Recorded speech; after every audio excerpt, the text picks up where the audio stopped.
রাত তখন প্রায় 1টা। পুরো গ্রাম নিস্তব্ধ। চারদিক এতটাই চুপ যে মনে হয় পুরো পৃথিবী যেন ঘুমিয়ে গেছে। দূরের কোনো বাড়ির উঠোনে হয়তো একটা পিঁপড়ে হাঁটছে, কিন্তু সেই শব্দ যেন শোনা যায় এই নীরবতায়। এই গ্রামের নাম চর কেশবপুর, কিন্তু এই গ্রামের রাতগুলো শান্ত না। কারণ এখানে প্রতি পূর্ণিমার রাতে কেউ না কেউ নিখোঁজ হয়ে যায়। লোকজন বলে কাল রাত্রি আসে, কিন্তু কেউ জানে না কাল রাত্রি কে, মানুষ না কোনো আত্মা। এই গ্রামে একদিন আসে শহরের এক যুবক, নাম রুবেল। গ্রামে আসার উদ্দেশ্য এই গ্রামের রহস্য জানা, গ্রামের এই অদ্ভুত ঘটনার সত্য জানতে চাই সে। গ্রামবাসীরা ওকে বারবার সাবধান করে, রতে বয়রে যেও না, ওই সময় নদীর দিক থেকে ওর ডাক আসে, যার কানে পড়ে সে আর ফিরে আসে না। রুবেল ভাবে গ্রাম্য কুসংস্কার, ভয় পাই না আমি এসব, ভূত প্রেতের গল্প, আসল সত্য বের করব। রাত ঠিক 11টা। হালকা ঠান্ডা হাওয়া বইছে, পানির গন্ধে একটা ঠান্ডা ভাব। হঠাৎ একটা আওয়াজ ভেসে এলো, মেয়েলি কণ্ঠে ডাক, রুবেল, রুবেল, রুবেল। রুবেল থমকে দাঁড়ালো।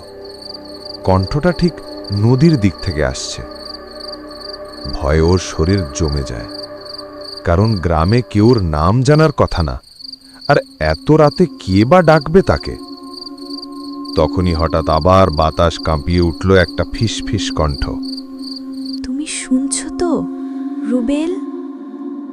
ও অনুসরণ করে আওয়াজের দিকে এগিয়ে যায়। নদীর ধারে চাঁদের আলোয় দেখা যায় নদীর জলে কেউ দাঁড়িয়ে, চুল ভেজা, সাদা কাপড় পরে আছে।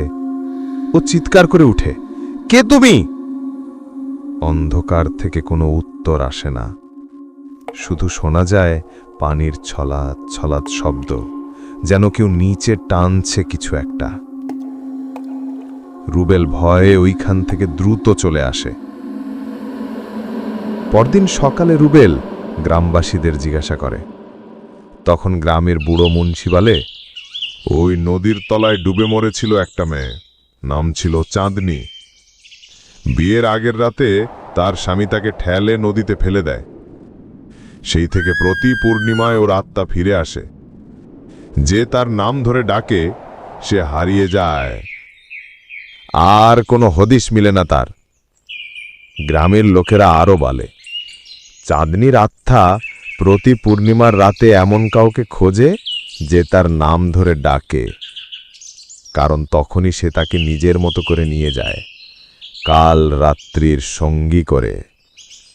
রুবেল হাসে আর বলে, গল্পটা ভালোই, কিন্তু আমি ভয় পাই না।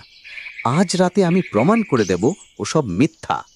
রাতটা আবার পূর্ণিমা, সময় 12:38।